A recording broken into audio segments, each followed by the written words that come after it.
Hey guys, it's me, Will. Um, me. Okay, I'm wearing my Party Like a Rock Star t-shirt and Snoopy fleece pajama pants. I got this at ARC, which is a thrift store here in Colorado Springs, and I got these at the same ARC here in Colorado Springs.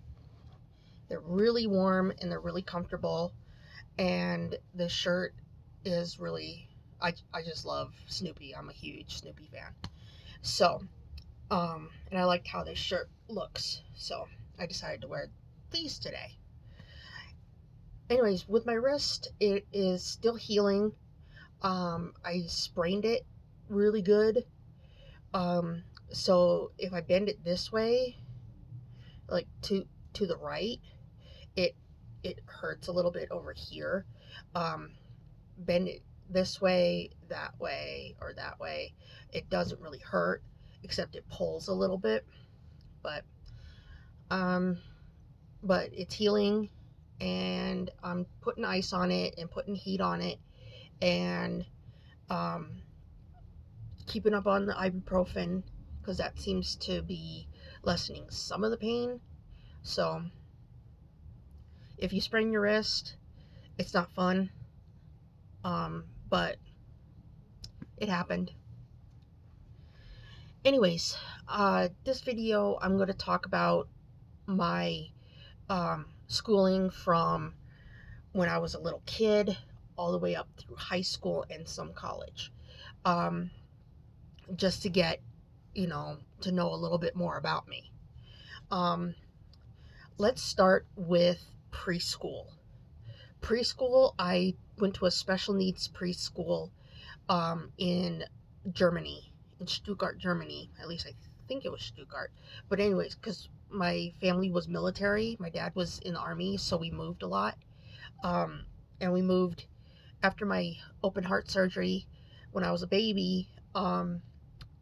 We moved from Washington State to Stuttgart, Germany, and I went to a special needs preschool.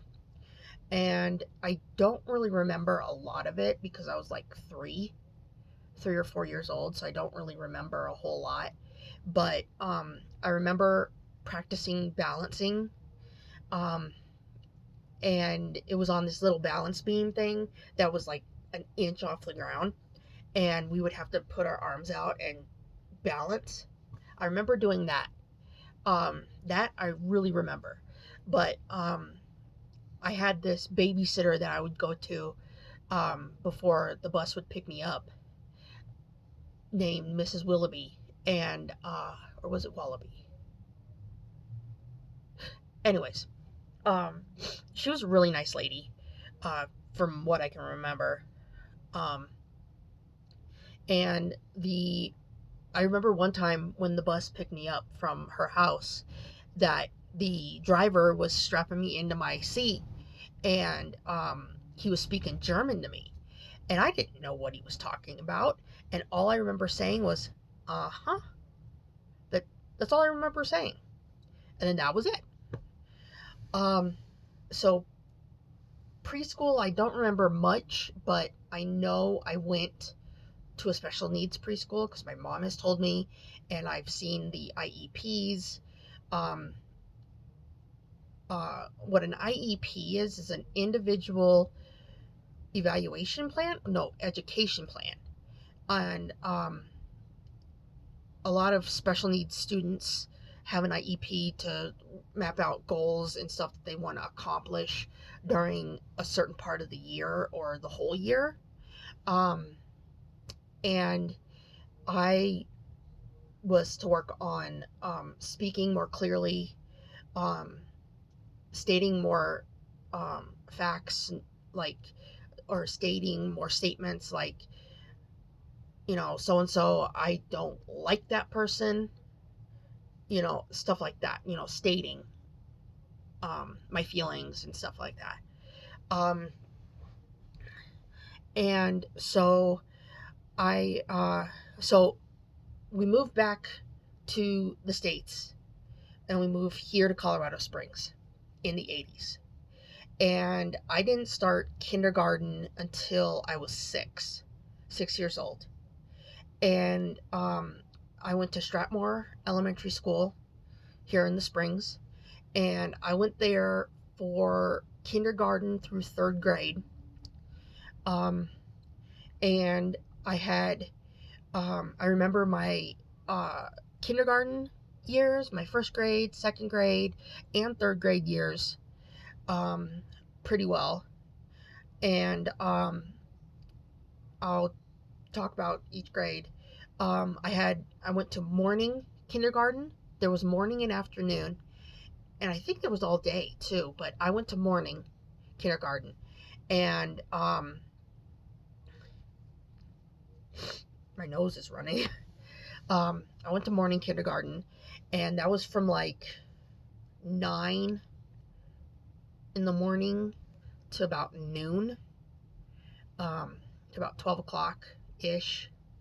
Um, and one thing about kindergarten that I really liked to use was these type of crayons. They were Crayola, but they were these type of crayons that were bigger and rounder, and it was easier for me to hold on to.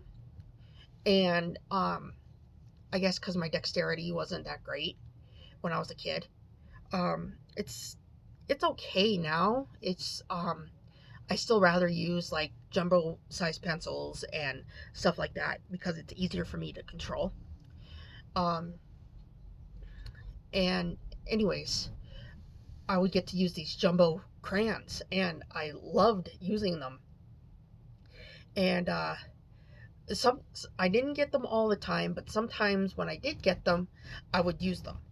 Um, and I would do my best with regular size crayons. Um, First grade, we had a point system where we had a group of desks. Um, there were 3 groups of desks, and one on. Okay, when you come through the door, let's say you're coming through the door this way, me pointing at you, this way, and there would be a row of desks here, a row of desks here, and a row of desks there.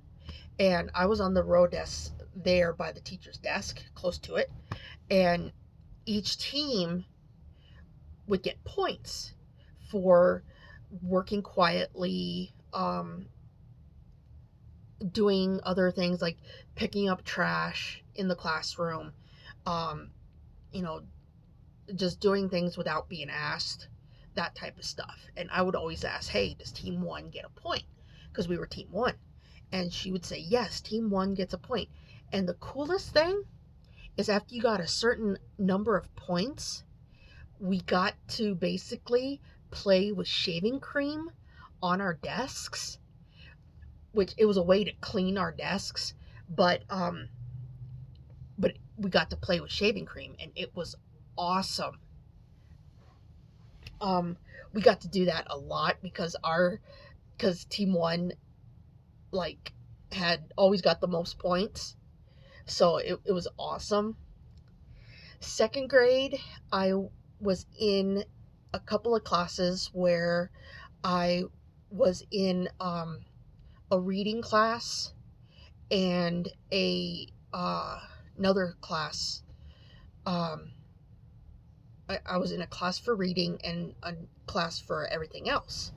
And this is when my parents discovered that I had attention deficit disorder because my teacher, Mrs. Roberts, said at a parent teacher conference that there's something funny about that parent teacher conference that I'll get to in a second. Um, that said, Lauren learns differently. That's how she put it. I learn differently. And that was my birth name, Lauren. Um, and she would say, Lauren learns differently. And um, my parents were like, okay. And they weren't sure what she meant by that at first.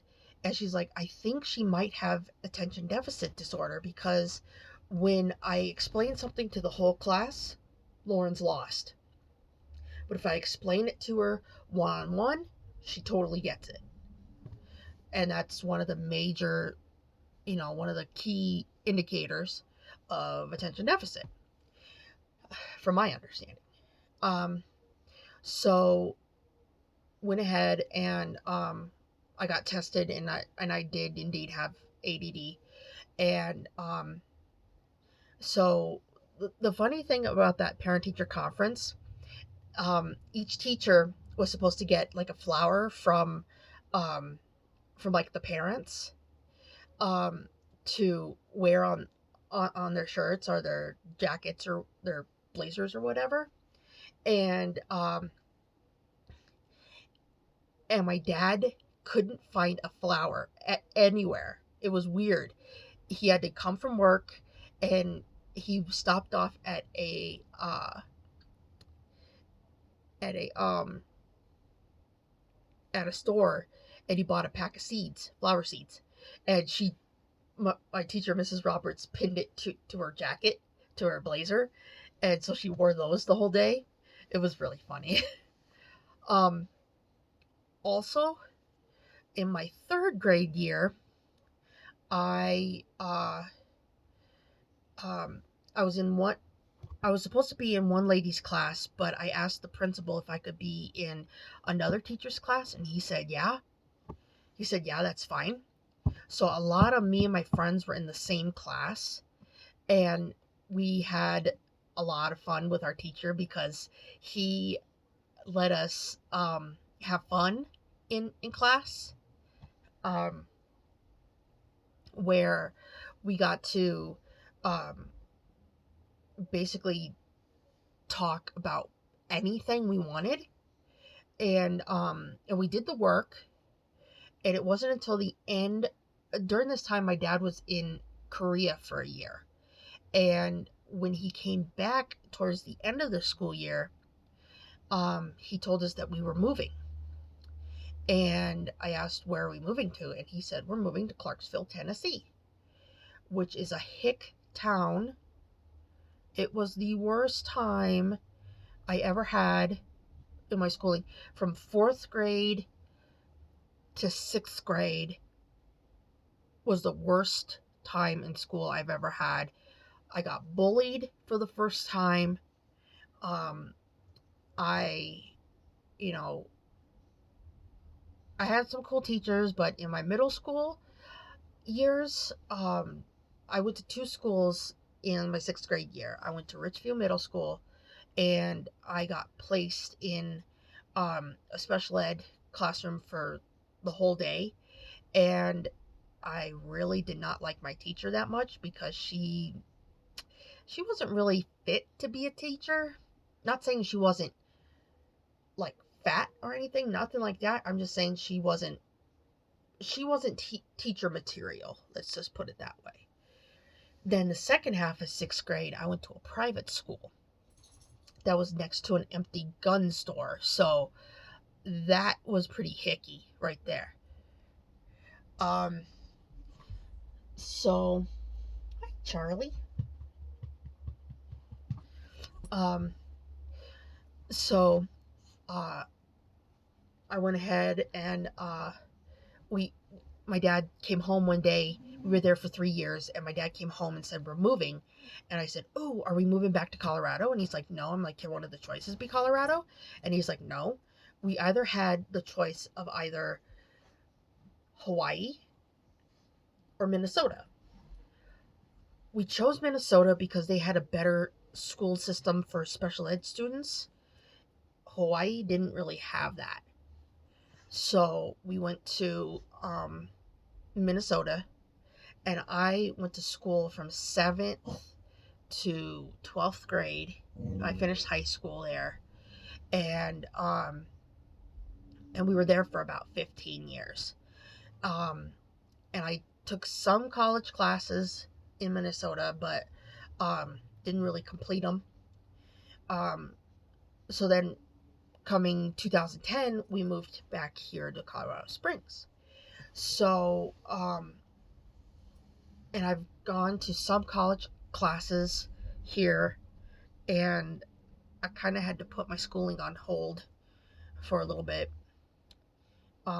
I might be going back. I'm not sure if I'm going back this summer or this fall, but I don't know if I'll be able to because of this whole coronavirus thing. So I really don't know. Um, Also, uh, that's basically my entire schooling. Seventh and eighth grade, I got picked on by my teacher. Um, she favored the popular kids in the class, and the other kids were basically SOL, shit out of luck. And I was the only one that actually told her, you can't control your own classroom. I probably spoke out of turn some of the time, but it was true. She couldn't control her own classroom. Anyways, um, my ninth through 12th, I had a blast in high school. It was awesome. I didn't get bullied at all. Um, I didn't come out as trans till after high school. Um, but you know, that's just life. Anyways, that's my whole story about my schooling. So if you want to know more, put a question in the comments, hit that like button, hit that subscribe button, and I will talk to you guys later. Bye.